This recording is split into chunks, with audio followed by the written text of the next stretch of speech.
How to learn prompt engineering on DataCamp. Are guys facing issues to learn prompt engineering on DataCamp application? If that's so, then this video might help you out. Without further ado, let's dive into the video.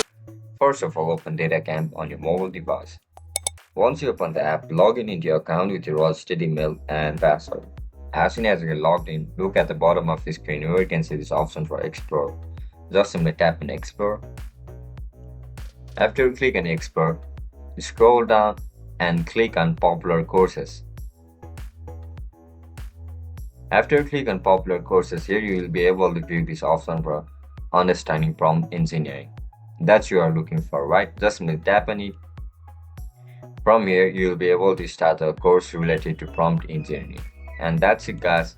That's how we're going to start or learn prompt engineering on DataCamp. If you guys found this video helpful, don't forget to like, share, and subscribe to our channel. I'll catch you up in the next one. Bye bye.